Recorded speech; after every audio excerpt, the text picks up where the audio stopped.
center that, okay? And center is more of a feel thing than a see thing. Obviously, you can see it's centered, but you really feel it is, okay? And I'm going to open that piece of clay up. Try to drop that hole right in the middle. If you don't know where the bottom is, you want to leave, you know, maybe about a half an inch, quarter, 3/4, it depends how big of a foot. You can stop it. Stick your pin tool down to the bottom, thumb in there, pull it out, and you know how thick it is. Okay? So I've opened it up. Now I want to form the bottom, because if I don't form the bottom now and I have a big vase, I'm never going to be able to get back down there. So we want to do everything to the bottom of the pot that we can now. Generally, I open it up until I have that 90 degree. I really don't want those undercuts in there, because that's going to weaken it. That's going to give me a place where it's going to want to fall apart. Okay? A move that I didn't show you. It's a little more advanced, and I will show you later. It's called a claw move. Okay? And what it does is it will, if I go a little far out, it will kind of fix that clay back up and make it all the same thickness. Okay? That little thing was called a claw. And then I'm going to go and I'm going to try to undercut and then push that clay up. You can see that bulge. That is my inside finger. The speed that you're going up this clay is directly related to how fast the wheel's going. But also I have to wait for that little piece of clay to go up. I don't want to go over that little lump of clay. Okay? Sometimes when I have big pieces, I'll stand right beside it just so I can get my hand down there. Okay, and I'm going to undercut. Okay? You see that clay was way out here. As I undercut, I make that base diameter smaller, and then I'll just kind of pull that base diameter right up the clay, making the vase narrower, and also pulling that clay off the pot.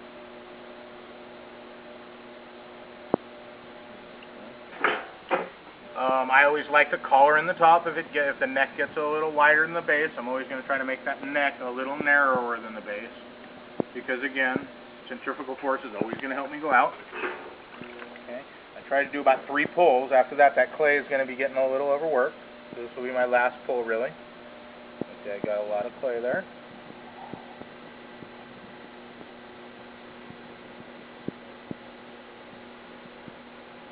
I got to kind of stop there because the clay felt like it was getting sticky. I'm going to put a little more water on it, and I'll start right where I left off.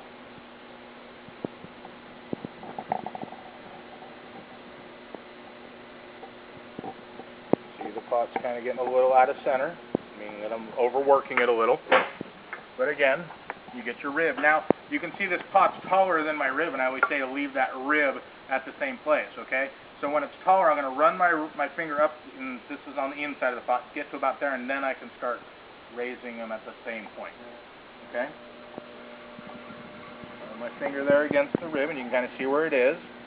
So when I get about up to there, now I'm going to move my hand and that rib up the pot at the same time. And again, this takes out all those nice imperfections. So even though you kind of think your pot is kind of toast because it's moving all over the place, this really fixes it up. Now, a lot of people know to use the ribs. Kind of a little more advanced maneuver, but I always like to teach them because, again, you can see how much abuse I can put into that clay and then bring that back. And again, we're always going to make cylinders. Okay, if there's water in the inside of the pot, we definitely want to clean that out because all it's doing is saturating into the pot. If you like your shape, keep it. Okay? If you want, you can collar it in at the top. Or we can add volume to it, okay? You're not stuck with this. We're going to add volume to this, a lot of volume. We're going to kind of overdo it just to show you. And again, I can use my hand to push it out, but I like these ribs. I'm going to push it right under that rib. You can see where that clay is weak. That's careful there, but again, these ribs are really, and it's just because it's so thin there. Still going to add a little more volume to here. Kind of pushing that clay right to the outside of that rib, and you can see even though that pot looked like it was about to, you know, kind of disintegrate, just call me over and I can usually kind of save them. Okay, I'm just going to kind of separate the body of the pot from the neck of the pot, if I can get it. Okay. Now what's happening is my rib is getting, the pot's getting a little dry, and that rib was just sticking to it, kind of started catching to it. So it might be a good add a little water to it. It's actually this rib right here it's just so fat that it doesn't have a good blade. So that's kind of what's sticking. And right now I'm, when I'm shaping it, I really am being gentle when I'm pushing this out and only doing a little at a time. Okay? So then I can kind of make this neck if I want. Pull that out.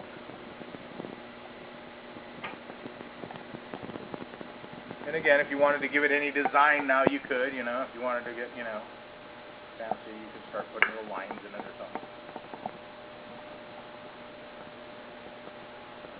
You can do all sorts of things to it now. Again, chamois on the top will always kind of smooth that rim out. More important for a coffee cup or a bowl where you're going to be putting your mouth to it. Cut it off, put some water on there, drag that thing through there.